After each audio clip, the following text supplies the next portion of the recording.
Jesus said, whosoever drinks wine, lash him, then lash him. If he return to it, then on the fourth time, kill him. If somebody drink wine for the fourth time, they should do what? They should kill the person. Why is Muhammad telling us that he came to save mankind? Why are they telling us that Muhammad came to save mankind? Someone is drinking alcohol. If Allah have power, and if there is power in the Quran, preach the Quran to the person to repent. But you cannot convince the person. You have to kill the person. For what reason? So why is there salvation in Islam? If you are killing somebody that drank alcohol, so they cannot follow this kind of teachings in the world today. So that is why they are doing everything to get the majority. So they lie, they scheme, they plot, they use tricks, intimidating here and there. My people, you see how Muslim sects just came out and they are telling Muslims to come and look for me because they say I'm insulting their prophet. Hey, me, I'm insulting your prophet. Your prophet is a molester. He is a criminal. The land of Mecca did not belong to Muhammad's father. It didn't belong to Muhammad. How did Muhammad rule Mecca? How did Muhammad rule Mecca? The Kaaba, Muhammad said it was built by Abraham. The Jewish people were living in Kaaba. If the Kaaba was indeed built by their father Abraham, why were they not doing the rituals around the Kaaba? Why would they reject something that was built by their own father Abraham? It's a lie. Muhammad said the black stone was given to the children of Adam. Which children? Which children? These are all lies. You see, they are in all kotu. Islam is darkness, and we that hate child marriage, we that hate killing, we that hate violence, we are the light. And they are doing everything to deceive the world because they believe that if they can be patient and plan well, they will take over the world. That is what they are thinking. So what they tell them in the mosques is not this what they are telling us on social media or they are telling us on radio station. It is secret court. The things they teach them in the mosque, they don't come and tell us. So they are deceiving the majority that Islam is from God. I am telling you people that what is in Islam that can benefit somebody's life? What? The Quran says Muslims, they have to be killing and get killed for Allah. In Quran chapter 9, 111, Quran chapter 9. These are the things I want them to explain. Quran says what I am doing here, exposing Muhammad for the wicked and the evil he did. Na yamawajoso yeyi because meaning baby awo sabre obi wo dem edem wa hye gidi bi boom fumpa bufa so ebinum so ho ma sore ebi so okra afei e no muura dem ye de enwura dem ana yenso a yensore ye wadantem ehwie anwumre ana ye won ohwebre na no na ya bo pepepe e wo ha ye tena se e de nsem no ba be gu ho e de ama e wo solid television e de baby awo bi an kame ho na yenyina ye nkamom Yansum Ghana na Ghana entimi enye krabehwe bra YouTube live bra na yenin komo. I just want to see the numbers na yentimi nin komo ntuba na bacho what you mean register ho se wunie na ye hu say yes ampa waba anti UK for US for Ghana for obia mra live sesia na yenin komo bra na yenin komo sanse ne sensitive issue bi wo ho a sesi etimidi hu enkoma na ka ho asem wo na bia be friend sensitive me na bia me friend sensitive but me nim de wo no obehunu no ni nyina eye ne sa extremism religious issue a ekos wo Ghana ha no eya take shape any form bi wo ha na if care is not taken a history be repeating home perifo ma ya tinko no do so papa because ebelenkia de akwa the current Interior Minister so akache na ebisa because police for ne ade nyina no mo hye e den na akoso a ene ye say obi akokasa e de etia ekaboni bi na edika ba be kasa se ne wa wunnim na obekasa e de etia commissioni kronkron Mohammed no yebekum yenkum e na be ye nsem deja osofu bi evangelist bi so kokasa no so reply equally police for achi omunyina na gaga asem no nka wai afedi enkramofu atimi anya akokoduro awura police CID head office akọ bosofo no asem we the way SIA pinso wo Ghana ha no we need to address issue very carefully na nkofa asem bia ama eno nti no ya comment no so ya ko street bisa Ghana fo bisa se so the ekoso you know ama omo desire to vote for somebody as a Muslim to become a president in this country called Ghana no ekofom ana ekosoro ye be kan madwene na de akere de omo kan de akere no ye nya daja enne na yetimi abeta. You see, it is not about obi here religious issues to be our no we are far from that. But what to say ebema Ghana afa nem to mapefra, what to do ebema sumdua wo sisia no yetimi abo ho ba no ne yebedi ho nkomo sisia e wa timbacho bra na se de be ya nkomo ne yedi akira osu bedi achi na wo hunu the way sese wo si comment the way wo si kawonsem yeah, the videos better am we say bia no already we videos to be crowded. We're going to repeat it for you to see and see the kind of system and what has here. Had it not been said and ne obi interior minister, had it not been said and ne obi sro obia and kasadi we besi. So imagine say Christian and our pastors, evangelist and a boy muano echo police headquarters, CID headquarters. Bebia bambo hunsem eye adwuma eno nkomko pa kramu panyini asum anomko pa kramu ni kramu sofo anase malam asum ewo CID office anase police station kaden na esi wo Ghana hasisi a but esi amanne enipa tumi akọ sofo obi anka hwe. The hypocrisy of Christian Council, Peace Council. I will address all of you this afternoon ewo dwumadi no so.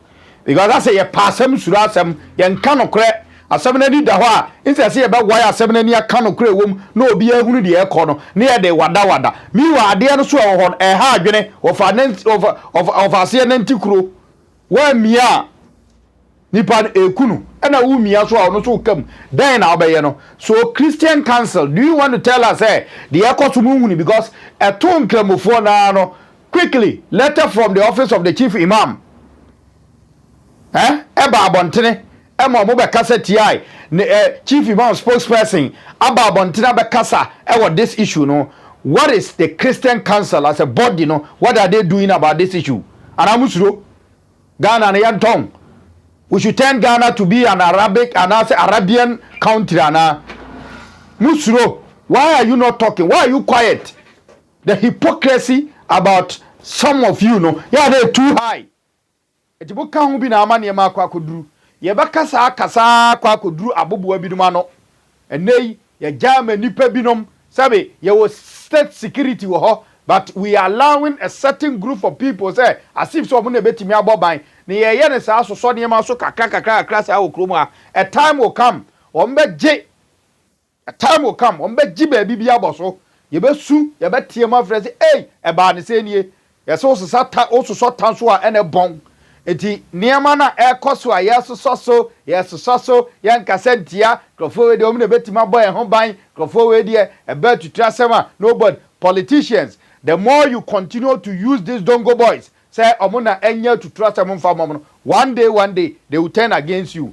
The more ananom use these dongo boys as security no one day they will turn against you. That time no e honambo unu said no say ye hwe enankie tu niama bonia ekoso na se a atutura sema ekoso na se a nka ne ama beduru ba bi aduru ye benya adaje adi mu nkomo yie papa adenti bra YouTube live aye solid TV mpacho ba bia wo bia share ma onua na ka che onua se fox aba maba ntibra o hin numbers no momra live na yenni nkomo no momra live na yenni nkomo no because minim se mahefo de mo na mutimi nya adaje se kire ka no kre munsuro no kre kanokre ena kanokre so ahonya hi nokre de okana kan yi a nipa na oka asem no kra de kire no kra no ono kra timi bo aba so say yes waka nokre na emom oka wada na ye duru ba bia usuro come momra ne nyina ye nka mom ne ni nkomo no because Ghana ye yi a ebe ye yi e de ama ye nyina am sa afa ne waka ye ho amaka cho say solid television so na wede mo akwa aba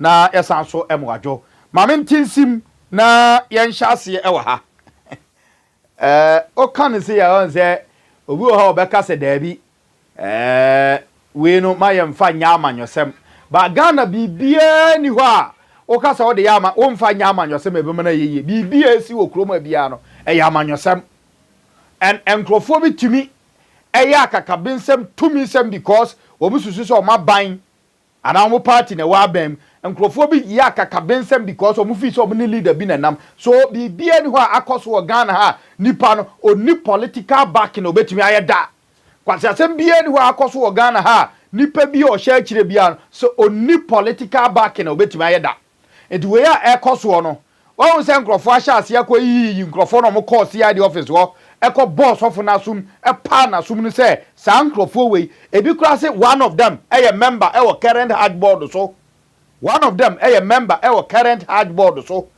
enenu they are well known people but look at what they are doing senkenye sebe back bi na tie o machi a tinka do you expect to say anase nke betimi asise o metimi nya akokoduro awura CID for office akwakobo obi atum obi a hank of good in say hank of good in sa but you see yesi asem no wo hu say eni ho a yetwa bi hu ne ye de aya dance ye Austin Shase a no ma me video be the genesis of asem no but it's like we cannot go back and go far malam no start a conversation see enku obi but who say sofo ne de na aye silent many are those who munnim de sofo no kokan ya na say sa evangelist no okokokan ya no ntino ama ene ya kire ono so e de na afra because they say ya kire ono e de ono so akofra but Austin mama sa sofo ne nsem no a okan kakra ebra kramoni no a na o preach obeka say obi obeka say tia Muhammad bia yenku no ana say ubetimi ekunu ubetimi aye de ope ene ma sa evangelist we so ebe react ya na so be reply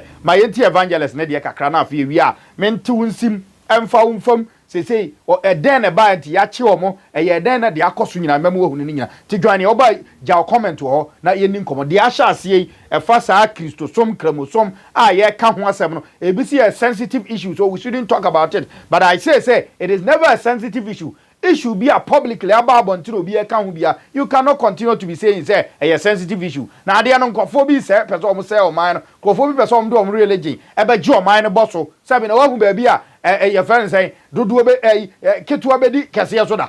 Anya no kre. Baby anywhere see. Baby anywhere see. There's no Arab country bia wako ha yes Christian ya president da. There's nowhere wako Arab countries ni bia okokodru ha ya tete nsori bebre ho.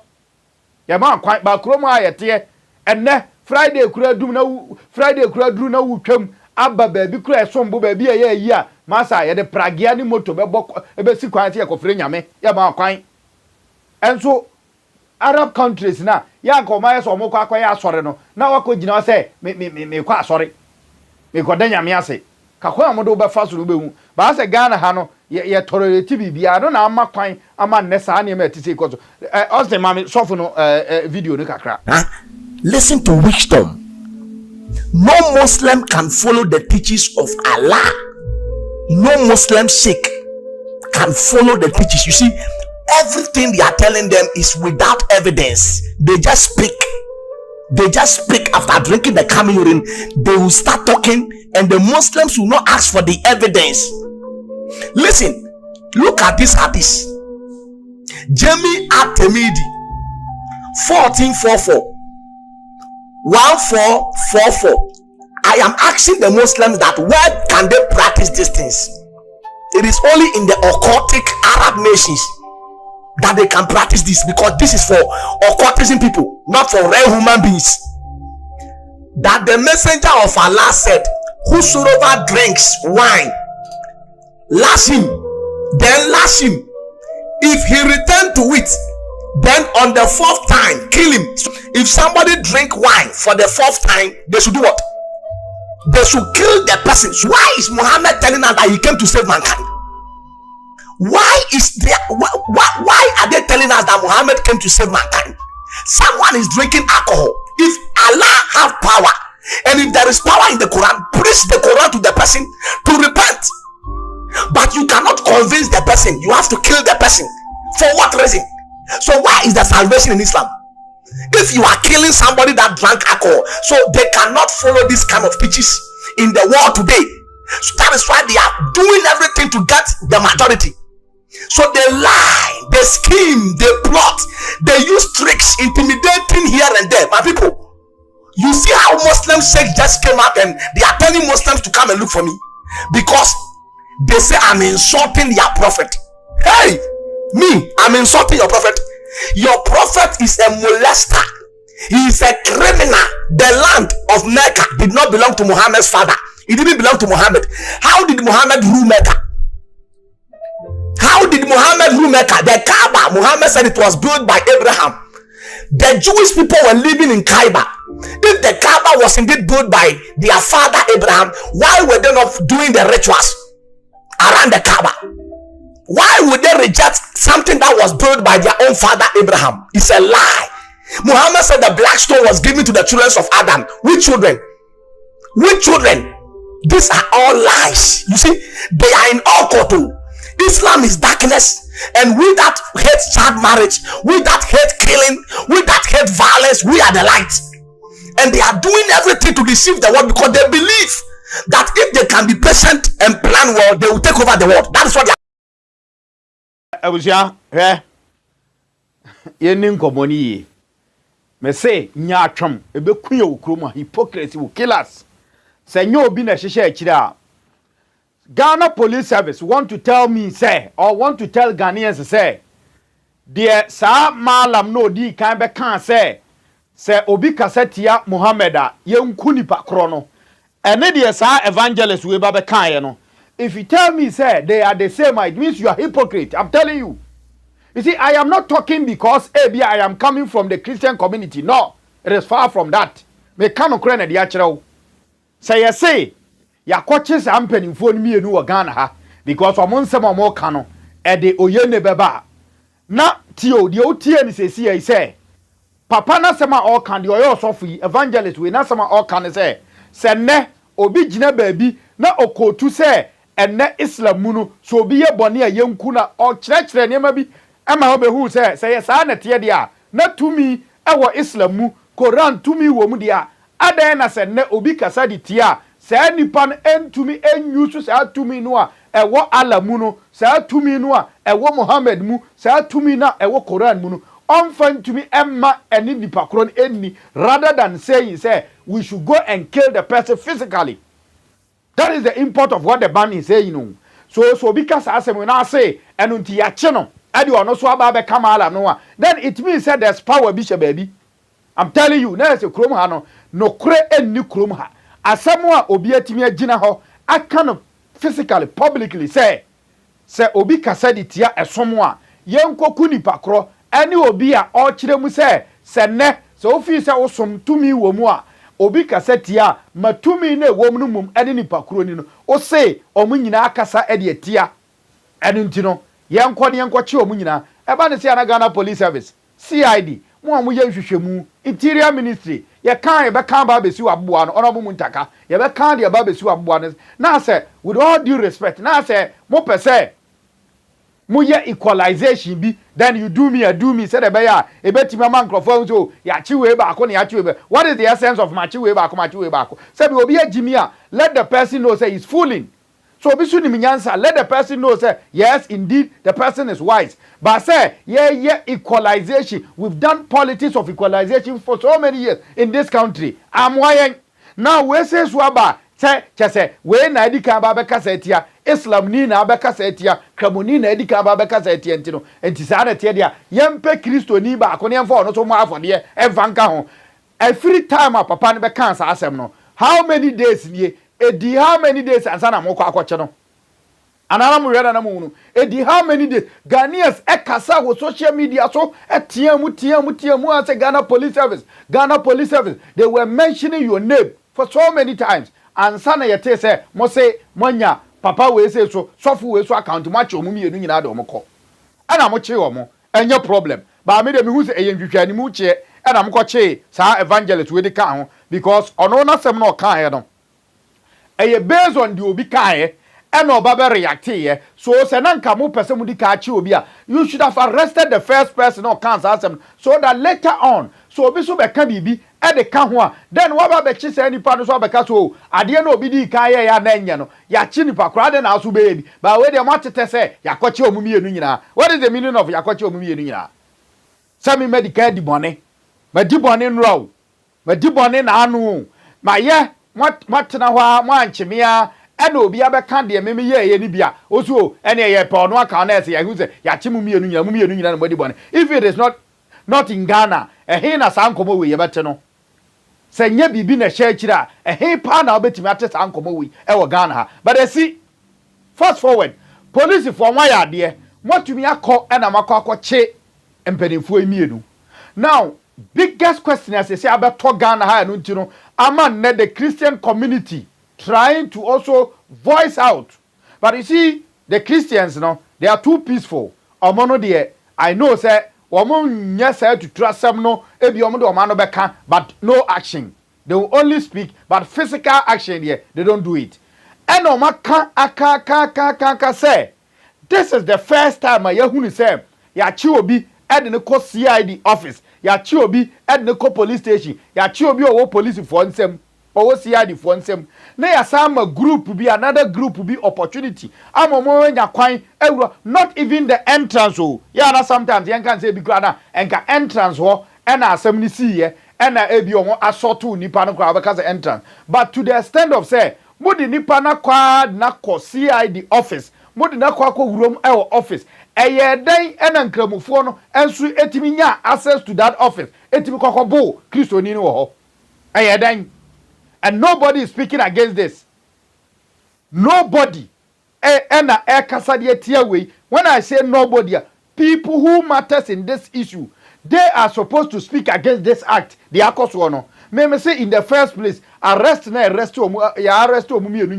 disagree with them because as I say, we had the banintino say ya chiwenuma, we they say, but I know say a reasonable Muslim biano was in support of the another duana kasano. Malam na me kase ye the preacher no Islamic preacher no wa kase ye se na sem no kan na abanim na sem no kan no na entoasumu na sem no kan no na enye badwemba kasa no say obi kase tia so ma yenkoku no obi a reasonable Muslim bia no matter how you love your religion, you know say peace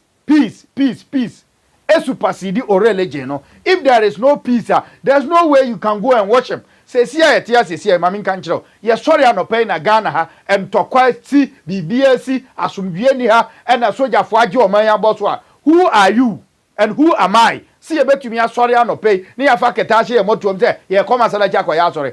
Who bondog? Who then wetumi akọ? Untimi nkọ because there is no peace.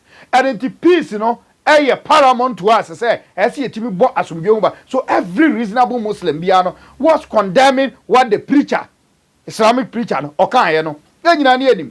But obi enka say so obi ye bone obi fum kuma no chese ko fum ko bia. But at the point amutimi twen ya ehwe so ene ye nchi omu nyina mmom no ene ma Ghana fo hunu se no ade na mo ye no mo anye ne yie. Yakoya ni mo ana mo chi nipa no so ede nipa na kwa. Enka moma mramom ene omu nie. Yetimi ede pastor na say evangelist no akopiem ewo posifo nsem. Me initially me who ya no na I didn't believe say a police station until people really came out to tell us say a CID office. Na therefore maybe more say video no. Na what ade e course so our CID office. You see the videos no there are two. The papa no so for the video na nka say two baako to office be forcing the man to apologize.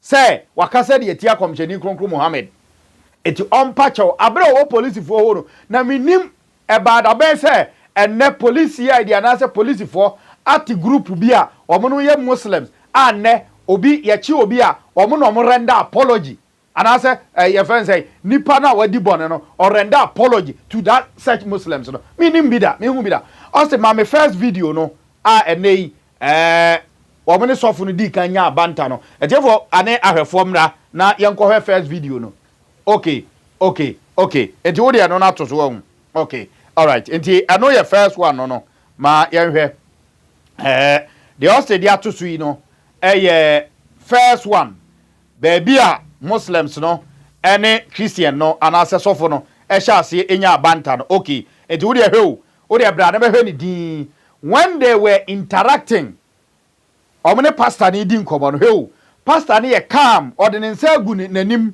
calm because that time no na I think say handcuff dan nsa eno ogina ho di say handcuff no kra na nsa wa hakra just come and watch it yourself bra YouTube live solid TV na ye ni nkomo no I just want you to see it for yourself na the way me see kan dia fa ho no na so watumi ehunu hwe the way interaction e koso no hwe malam no anase kremoni no a ogina ho no e hye kaftan hye no hwe time no ne sofo no e interact e wo CID office no CID if it is true say I am office and as a incident we see ya we are asking multi-million dollar question say eye den na mutimi ma kwan e ma sa ankrofo we timi kogura bra munim say mo ache sofo no e den na mo ma kwan e ma sa de no and is it because interior minister kremoni ntiana me ya question na me bi so etino sa na be ba na because the police or the interior no it is controlled by a Muslim intino and a mass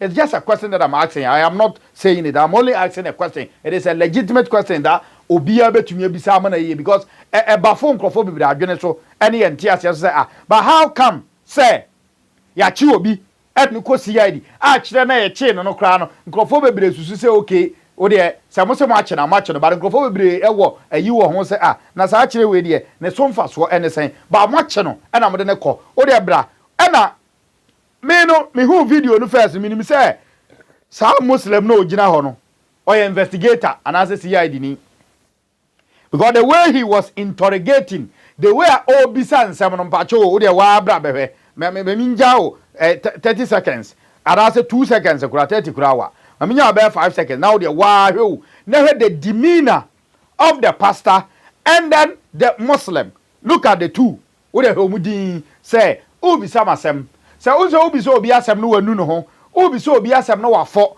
obisa obi asem no ogetum say ade na wa ye no wodi fo a utimi hunu look at it the way papa no and as sofo no de nse agu nanim edi na ubisa no bisa no kasa afeti o I don't know ebi a sound no ntimi mantia sen ebeba se beba o de me pese metie asem no a malam no anase kremoni no a ogina ho a obisa sofo no asem ne de o kan say sanitiri na ye say ye de na ba be sha da sen kenya ha e de na pie e de akọ mo environment wa ko be hunu bibi enkramofo pese o mo ka kire say sen ke ga sofi e ma o mo e na nke ye o mo environment wa ko be kunu ana o me ne o ti mam say bi se ya Ghana ha yen kan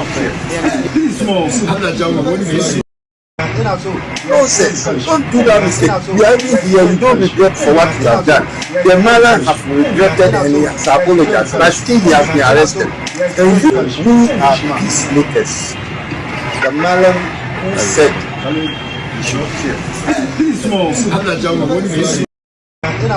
nonsense. Don't do that mistake. You are even here. You don't regret for what you have done. The man have regretted and he has apologized. But still he has been arrested. And we are peacemakers. The man said,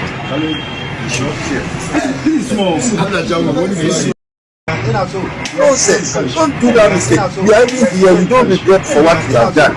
The man have regretted and he has apologized. But still he has been arrested. And Kremoni say you don't respect. Our malam has apologized, and instead of you here to apologize or regret what you are saying, you are not showing any remorse.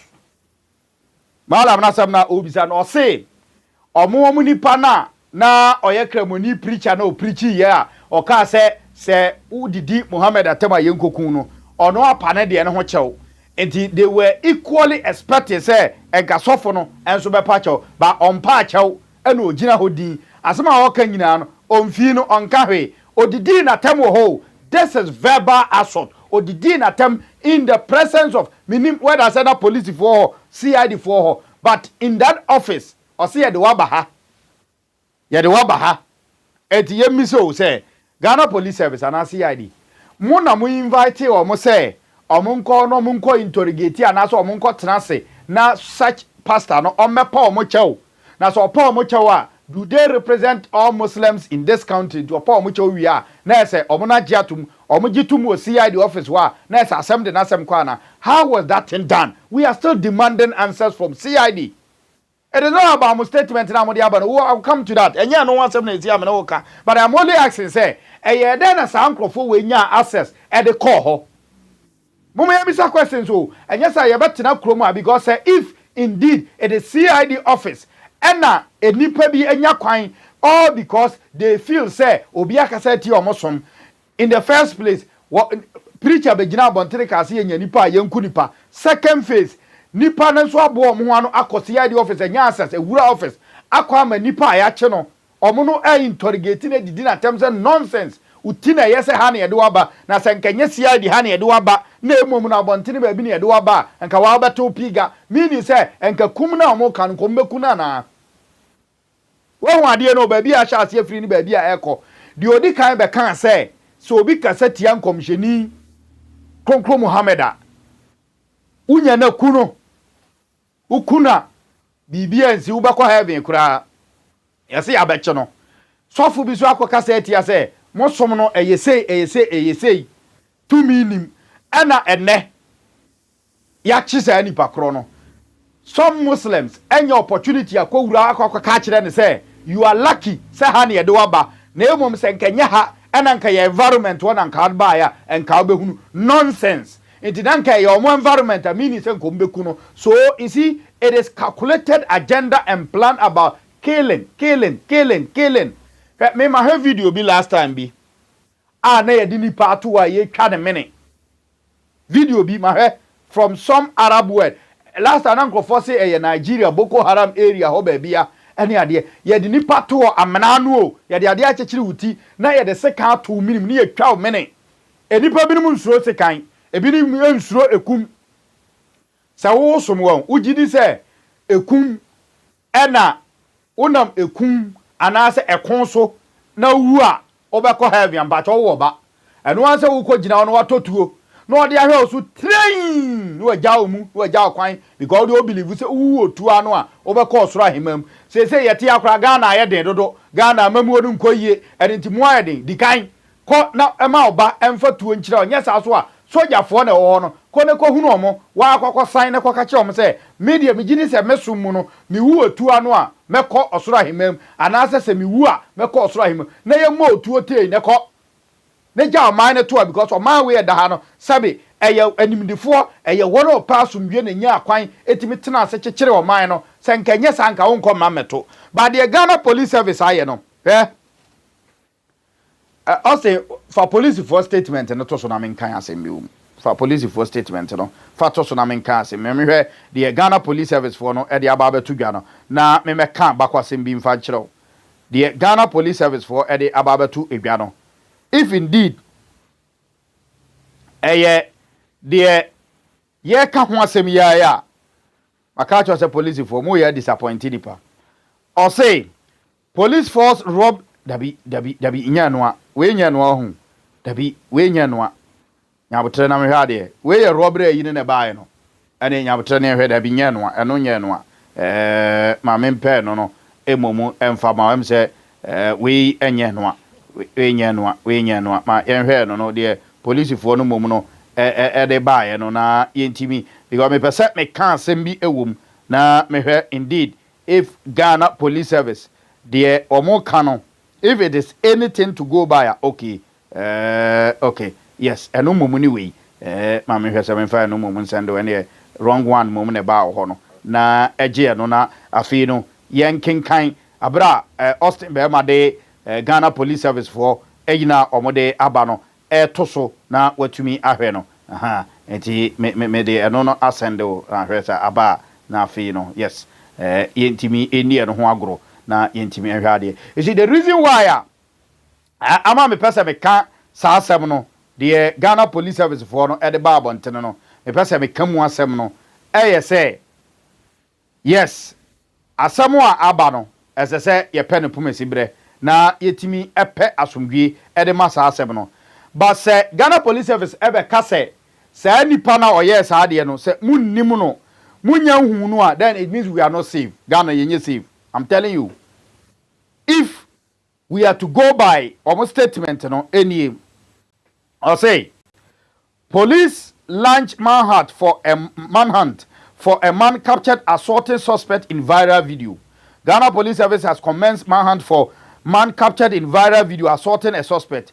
A service has strongly condemned the incident and has intensified effort to arrest the suspect and put him before the court.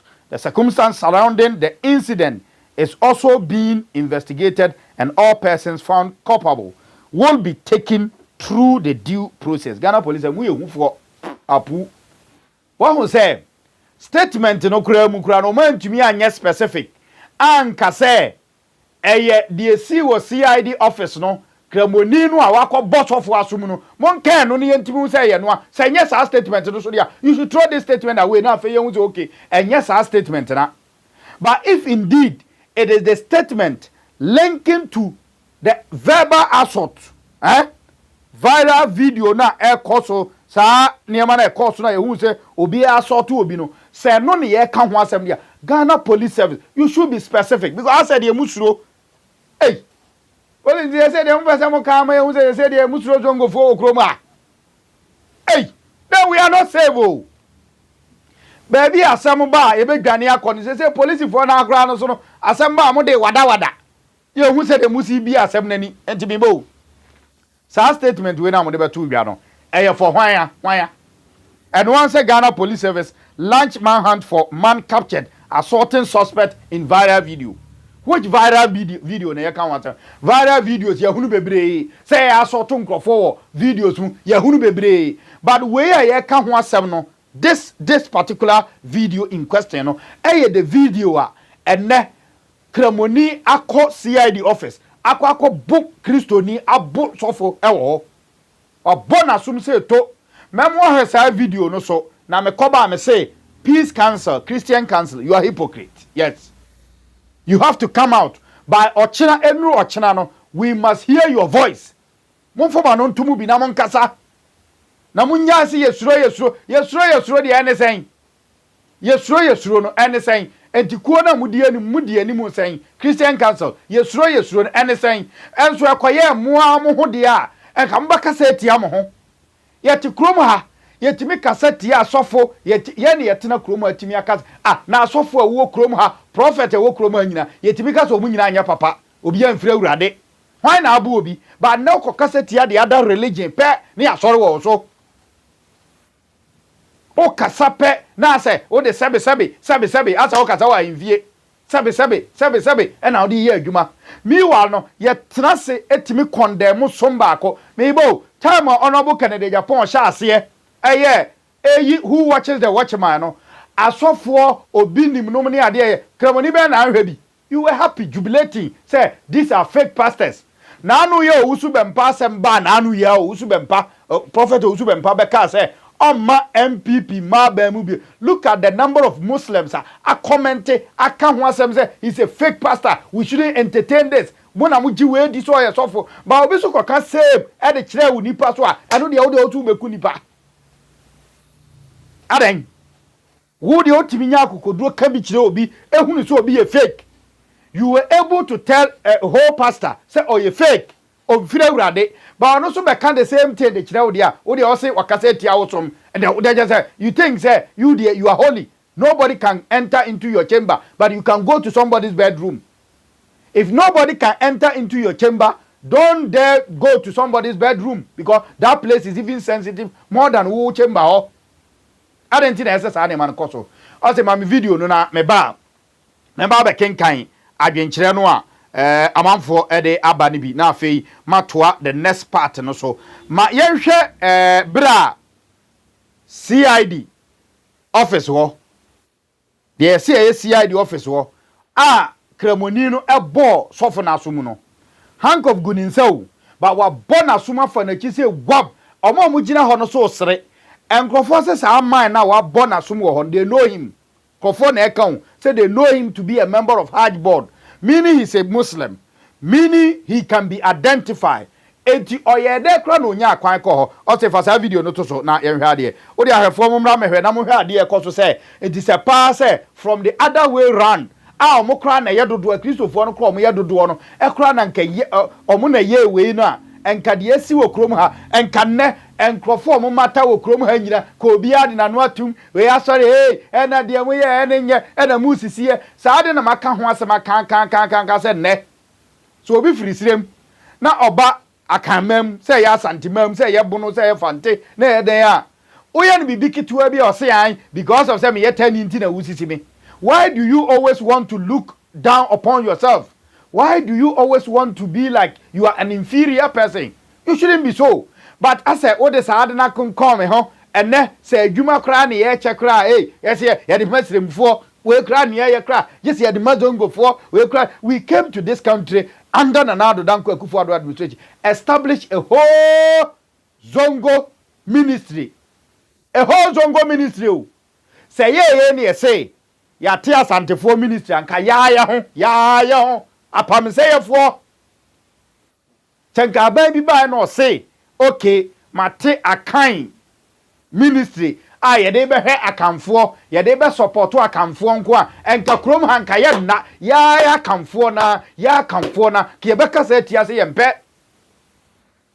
enso ye beti a whole ministry o e de ma zongo fo say zongo fo enko anyi ministry baako no omo nko no sa ministry no emo omo whereas a Ghana nyina no ye nyina ye ministry no e wo ho no ye share that specific ministry e de ma zongo so nko a it has a ye no akamfo no ye no a Christopher no as a ye no ye ho.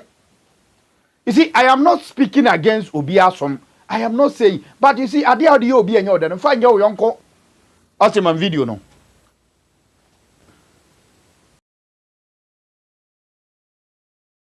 Sema muka zo police officer da ni na amma shi ne kamar skill na bishma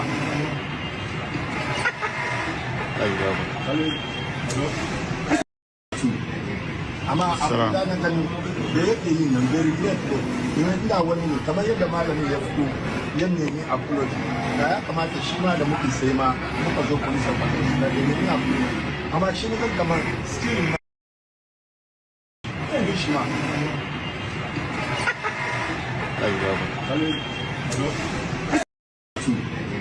amma abin da nan gani da yake yin nan very great ko inda wani ne kamar yadda malamin ya fito yan nemi apology da ya kamata shi ma da muke sai ma muka zo police officer da ni na amma shi ne kamar skill na bishma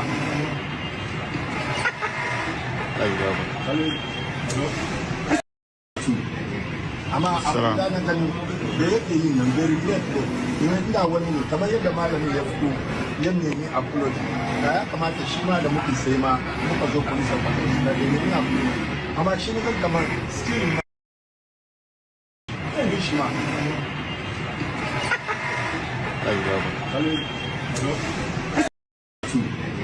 amma abin da nan gani da yake yin nan very great ko inda wani ne kamar yadda malamin ya fito yan nemi apology da ya kamata shi ma da muke sai ma muka zo police officer da ni na amma shi ne kamar skill na bishma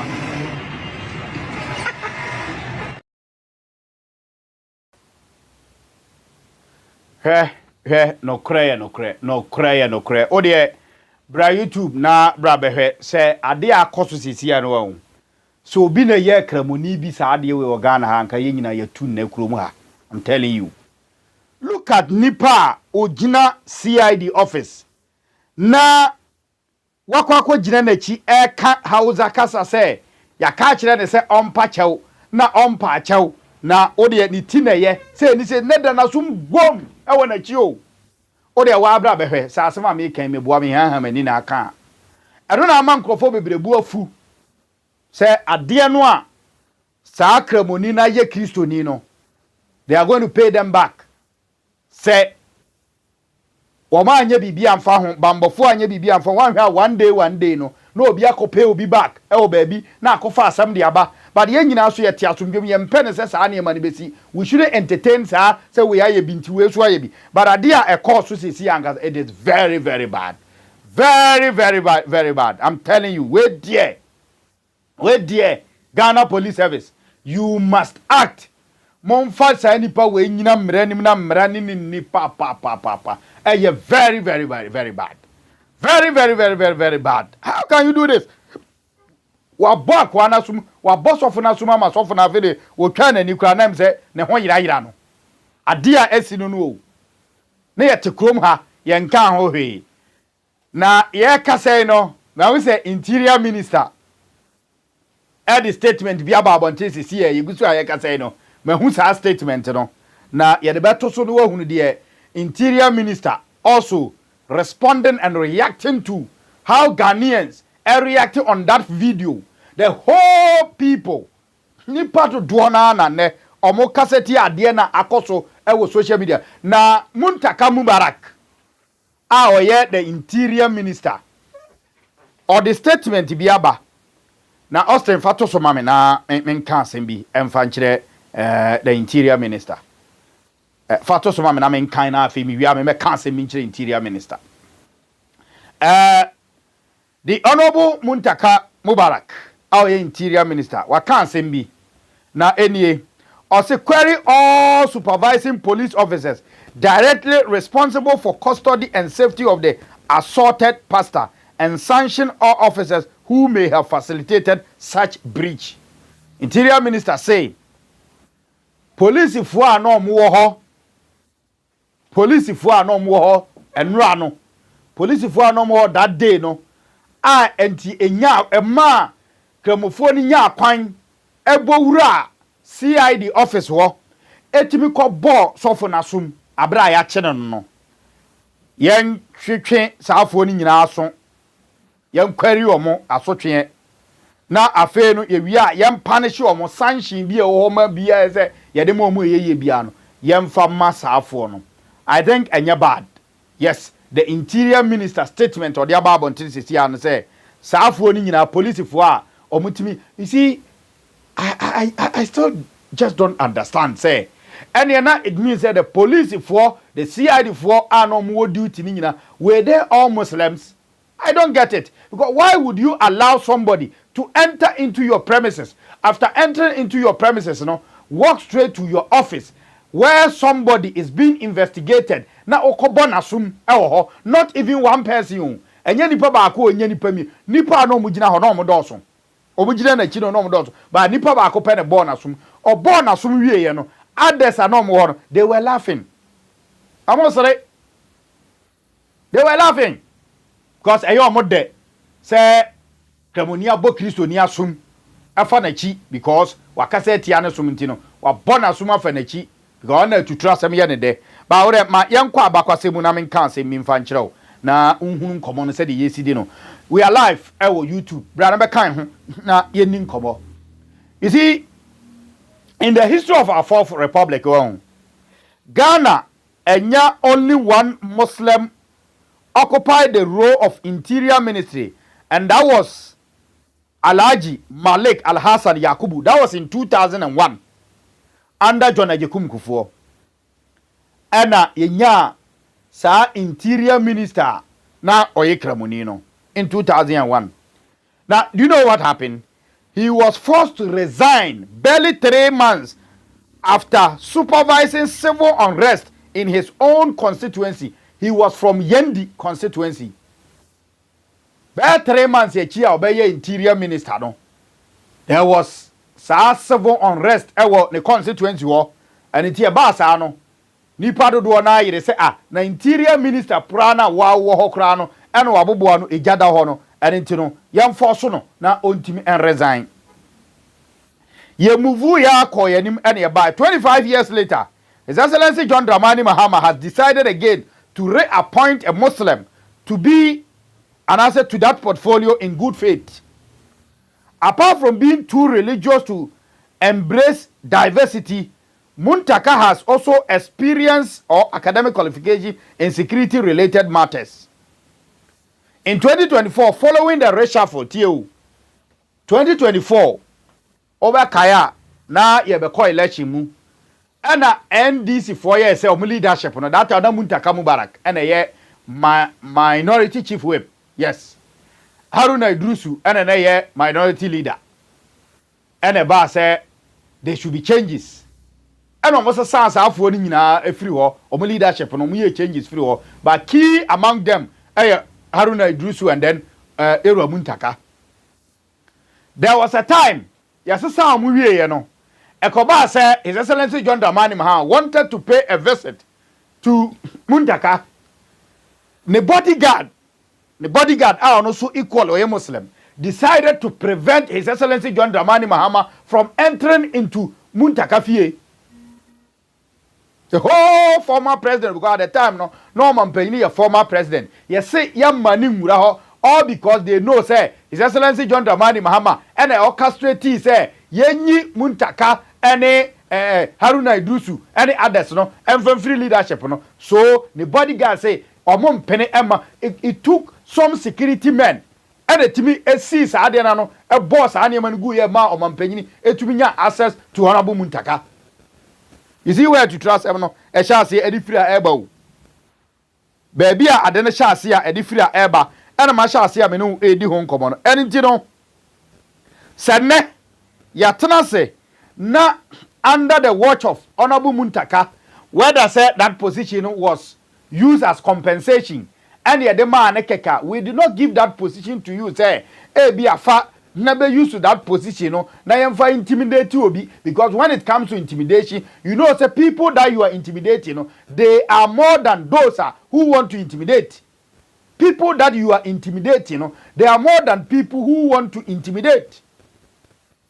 And obiye ni ho betimi aka se o kukodro che obi o. And obiye ni ho betimi aka se ne ho odin che obi until say ntokwa ne beba awie ye no, you can never judge say we na ne ho odin ana say we na ne ho just ntokwa na ba awie obi ni obi ya sha say so mo be ko a. You cannot just judge from the person's body. You cannot just judge and say so crofo we dey on Sh0cking we dey on nsuro mojanti. No. And then that thing has changed. And nobody is calling for war. Nobody is calling for basa basa. We are all calling for peace. But if you think, say, peace, there should also be fairness. If there is no fairness, there's nowhere peace. Such statement now, it is good. But munyan shishemu coffee say eba ne saying and a sound microphone etiminya access at the core initially police force or more res anipana or boasumuno neya cheno afe honorable Muntaka interior minister answer the statement about say sound microphone police for and answer bambo for no more duty that day no Emma this incident see you know yentimi hwe na yenqueries afo ni nyina ba jo eyedenum ko wura ho Mamen can count messages na kakra na emrade ekoso you know what do you also think? What do you also suggest as a nation, you know? What do you suggest for us? Baby, are you heading towards, you know? Are we heading towards right place now? What should be done as soon as possible? Said Ebaya, Yensu da chibi. Honorable Prophet Osubempa say, Makwain Emma Muslim, Emma Mayor President. People are saying, say, Nkekahunu no Okeka. People are also saying, say, they are in support of they all coming because Niama Asha Asia Eko Kosono. Forget about Osubempa, the personality. But let's take Nasam na Wakano. Na yemfa mewura the happenings recently. The happen. And now could you also be say a calculated agenda be and a nipa be person mo yekeke ne yekaso and Kramofo to travel therefore who allow a Muslim to be a president. Is it also a calculated attempt to be an agenda be? And I say that is the reality. That's the true character of the people that we are talking about. What do you also think? Let me have your view. I was asking we say solid television for wadwen kyerɛbra na yentimi enya daje enkenkan emfamao. Me ba kenkan adwen kyerɛ no de aba ne ebi. Ma me kenkan adwen kyerɛ no de aba ne bi na yentimi entoa so ene dwumedie no eso. Ati ase fa me toso na afi no menkenkan messages no kakra aba na ewia yentimi empem kɔ yanim ewo ha. Ati honorable Muntaka ne statement no na GH1 akotu a eda o sisi ya no na yentimi eni nkomo no ne statement no eno eda ho kama nti wo hwe nyina na utie nyina na wo hwe nyina so na wo kenkan ma menkenkan messages na kakra emra. Right, Daily News say Foxy say I'm in. Okay, Foxy, yeah, that say waba. Skido or say Wale to Park, Mr. Akanaipe, the liar Baumia will never ever be a president of Ghana. The Christians are waiting to give him another red card again. Kofi Kelvin say no Muslim for president, and I'm for Mahama. No more Nordner as a president. Ata Ifa James say, whenever Dr.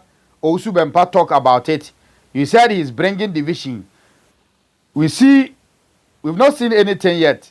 This is just the beginning. Ata Meda say, I will also message Adiaba. Skido say, those Muslims, I don't blame them. But Kwame Nkrumah, who brought them into Ghana system, now they think Ghana belongs to them. Okay. We and so Skido the audio. Daily News about say, I support you 100%. Okay. And also say, this is a disgrace to Ghana Police Service.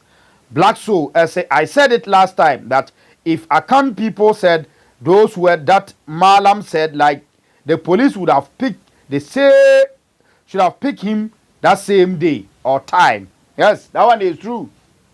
You're a hypocrite. I'm telling you. And I say, you know, you Senka Christo ni bi ne kan sa asem na malam na kan no that day no kasa danwa even go go free dan na ogina mo kan na ko mbekọ akọche no say enne uhunu obi akuna ana obi kasetia nyamesoma obi kasa Christo soma uhuna kaniti ana kunu ka that day no but look at the number of days now mo preparing mebwa mo preparing adi you know adaka mu ne yekọ ena mo nyina ko mienu niema nyina ko mienu ntino na mo penipa ba ko no so be ye de boye ni na mo de na kan ho de na ko nya atwema mo de ti krom ha no na mo penipa ba ko a mo de ne be ka ho se nkenye sa na nka Christian council so wo ho ena nka body ni ye adwuma you should have spoken against Sadia we say no it is not right because untimi meka se o ye twan ya na ye nya nipa ba ko ka ho ansa na de mo ye na sa na mpesa mo kire police force an na mpesa mo kire okay o de ma nko so nkenka messages na mra Black Soul Eddie Abba or say okay, my main call have na me okay, yeah. Or say I said it last time, okay, Mate.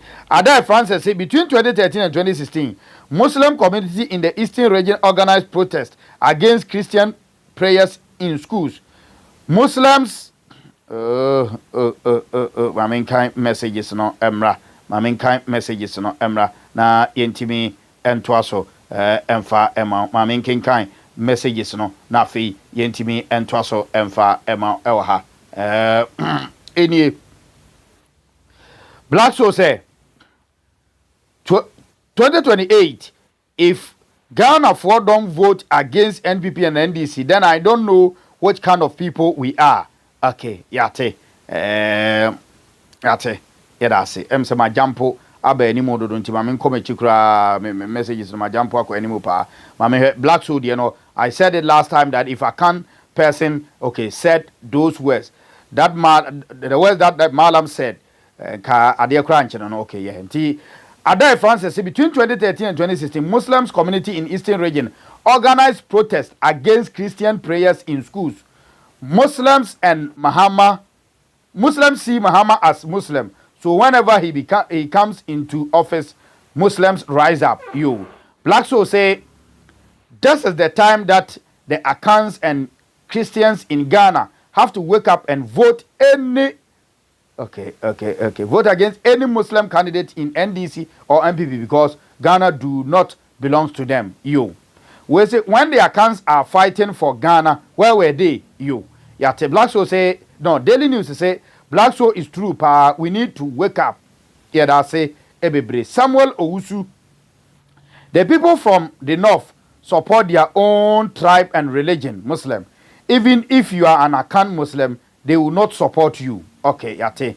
We say, I pity those Akans who support the Northerners and the Akan women special who go in relationship with them. Hey, Toboase.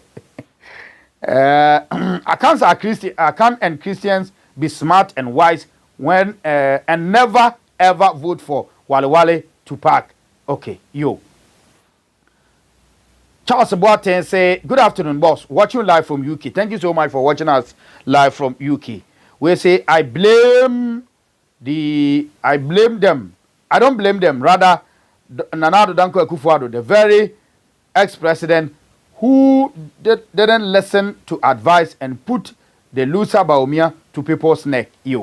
Stephen, what she say, I blame NPP delegates.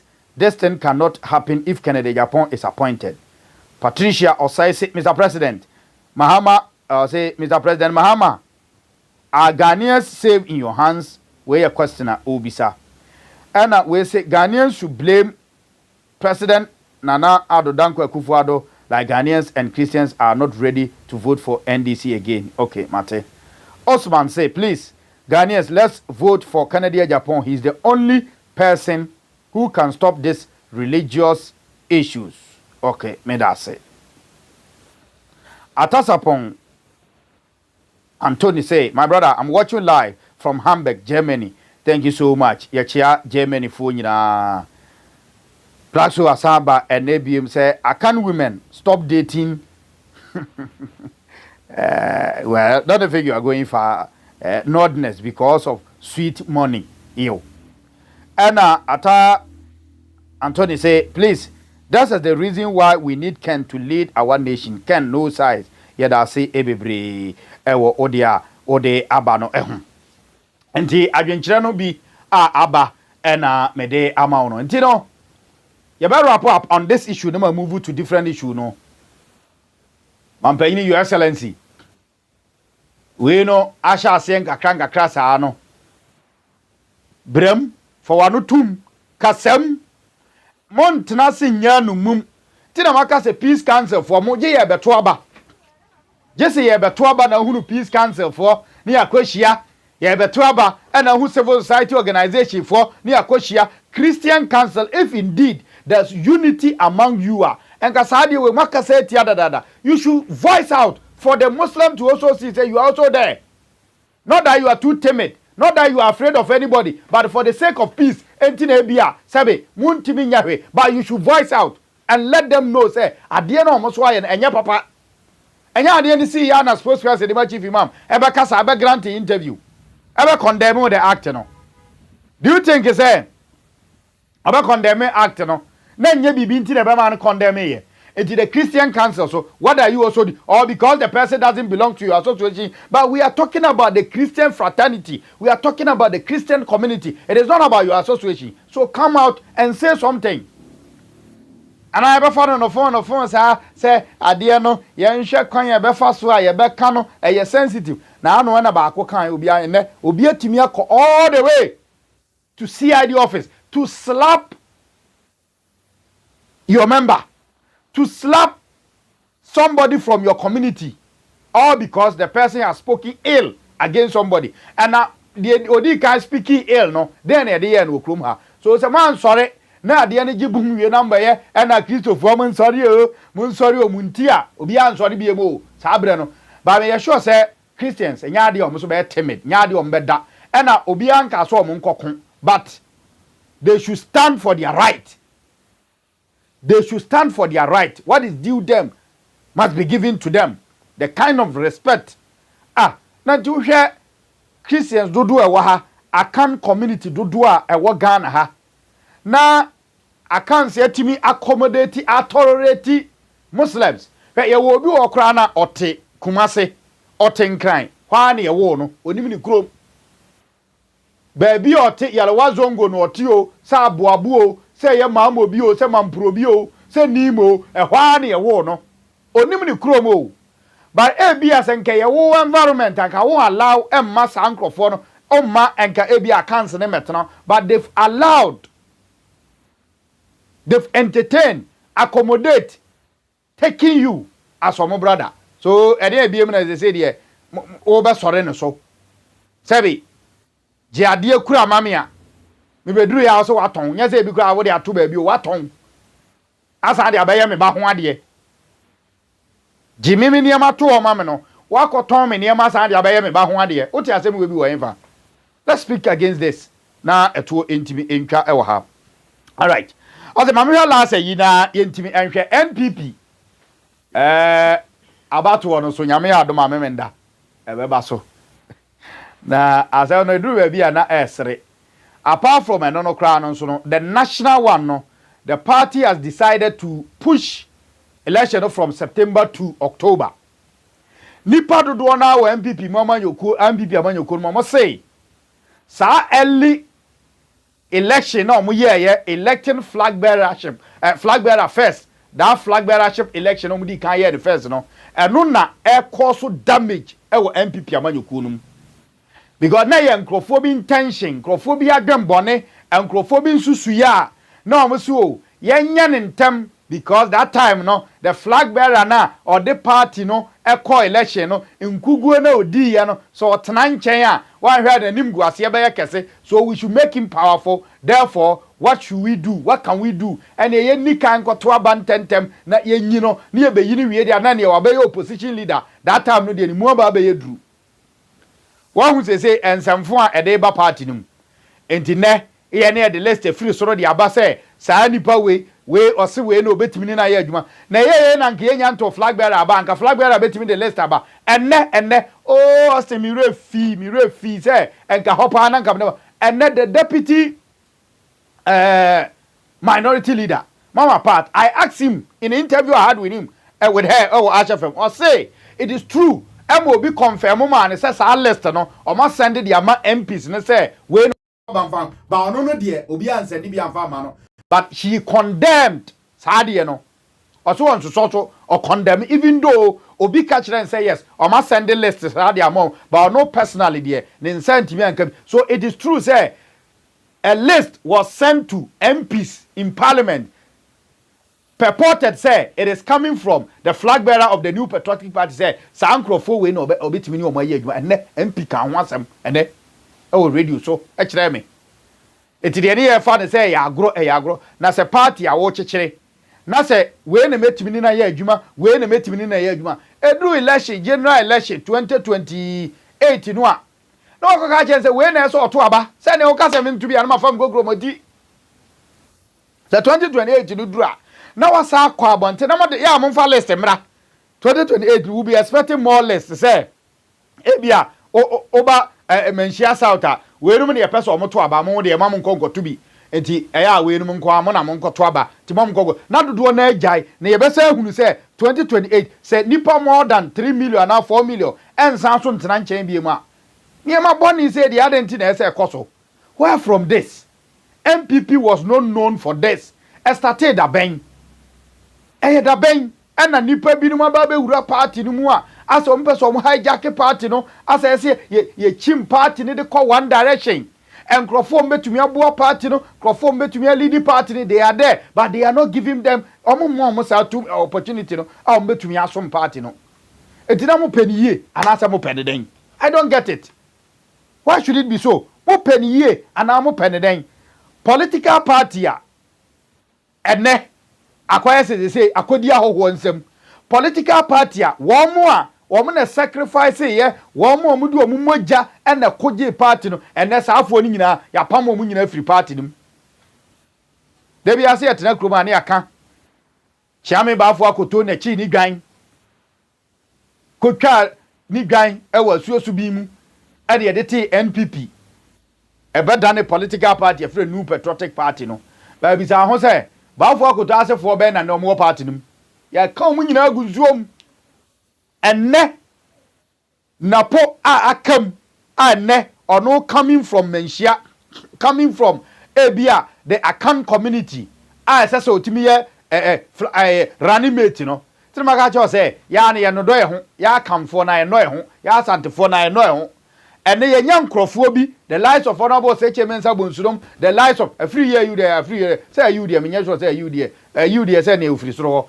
you there menye sure so ya santini ntino or ya odiye but others are typically you know the history of NPP now you are supporting you are in your room and now you say na crowd no waji me dey be more na bi adi dua bona sa ahase enne obi be bomb mama ne we adwum say ya ahase dua na we ba na de bosum ade bi atu anim say bosom ba jiska na koto the last time a course wo baba ya sports stadium ya say ahase bosom no makoyi ne number enti o jiska na e de wa fa so ni ya yese enye sa ade ni bi ne de koye o mampon delegates ko wura dem wo so omunim so omu ko jiska omu ko ekuku ente se e na su omanim wo dem wo uduru ba ko e bi sa na o se na de maduru ho awie me science na ese me gisa na ubodua o ma sa ahase a enne ye pese ye yi accounts ni nyina firi amanyuko Dr. Matthew Poku Prempe ye nya akanfo omwo MPP mu asantefo omwo MPP mu e sabotage ne se omo mpese oba ba ranimate saying say ranimate ne de ye nya settle because listen to honorable say chairman say won interview no ye say running mate de ye nyan settle wo ho just ye twen e check hunu NDC for flag bearer o me de beba e na be determine nipa kra oba be enka wo kra na ese nka do na si from ka so running mate de say de ye de ma Dr. Mahmoud Bawumia we should do same for Dr. Matthew Poku Prempe but no de wa nya akokoduro ba ye ko election ne de utimi nya akokoduro ka so na bo Kennedy Agyapong entimi ma meye flag bearer mani nyeye na emom Dr. Mahmoud Bawumia benya na running mate di ofiri wa region oye wa tribe ni a oye wa party furumani no onu mom no e free manhia line aba na wabebe ye running mate anya me ye na dom na se Ghana photo abama mu a aba ye vice president no also onu no de you cannot decide, you cannot settle on the person, you are now thinking about it, but you were able to thought of somebody who is coming from different place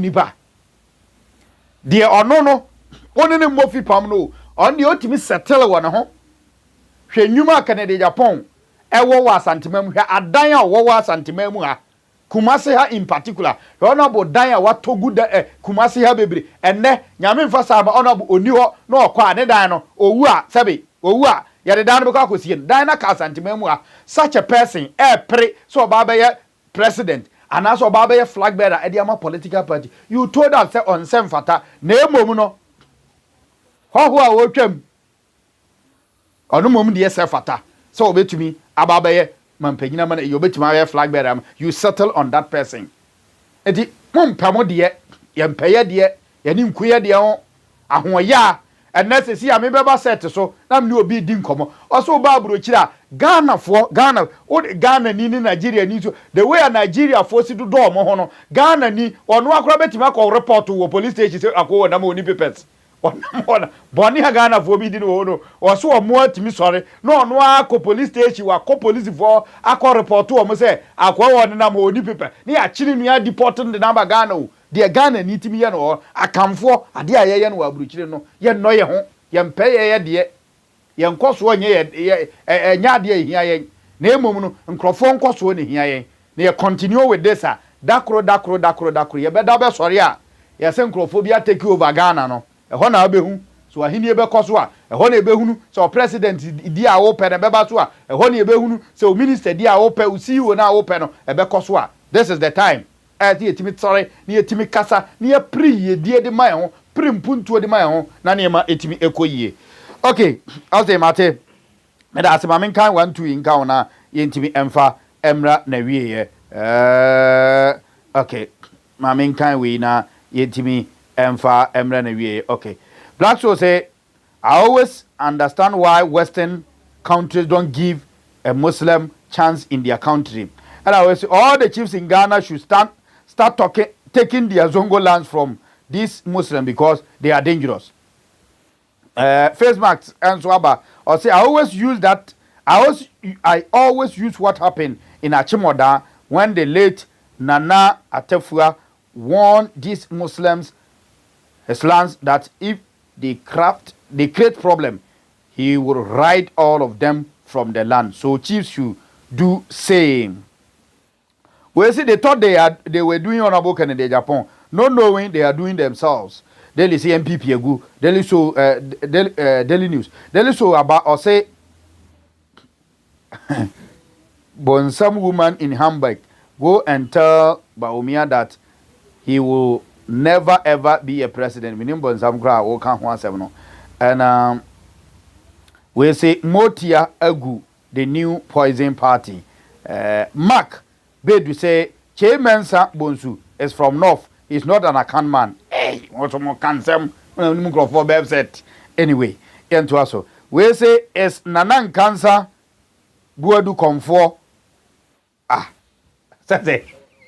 Me who be some comfort na who be some say or no American as but me mo bi tia me mo bi edi me say ebinum ahyase yes ane mana bagisika oya obebodua ansa no wa me amona na di mpacho una wo kan wasema ya wa wasem Black to say honorable say chairman Bonsu himself is not an Akan or Ashanti Asantini bia. Okay, yo mate. And we say here in Germany I brought Ashanti woman to my work. After 1 year she let them sack me from my work.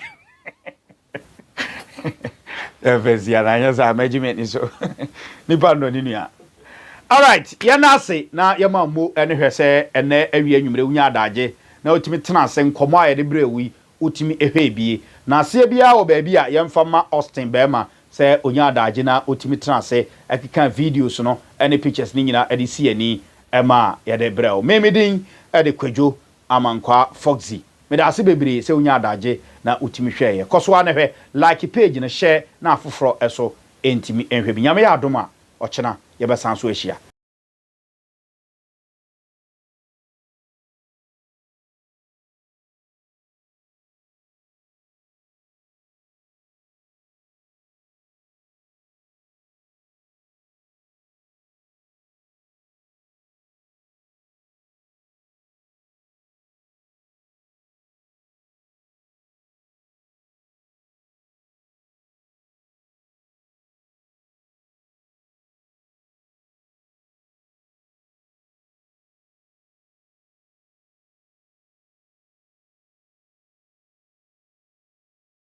ono kromo sa che no oh yes o mo che no hey of madam for now man dey $1 million madam for now madam for now so na this kind ko yo ko she o mu nsam $1 million o mo ba no ma sa che no o mo che no e ku na djuma hey Nana Akufo-Addo administration me hu bi da Nana Akufo-Addo o mo komantam na ntwie ni nyina de me ye nyina no afa me fro bi akro bi amfie me afa kro do mo so oduabo emfa no ntum ese Nana Akufo-Addo yere se o su bempa no onya na sem omfa no kotu Rebecca ai mame Rebecca o munye na me ma no tumi wo mo me ka che awrade ni munyam o mo beye na kwaye sa twuma me nche sa na de esi na no na sa esi afo mo se be sisi sa wo be hu aso mo party no na eye sa so ampa because omudi matem no miss minim dia they see now no meaning 2024 election oh yes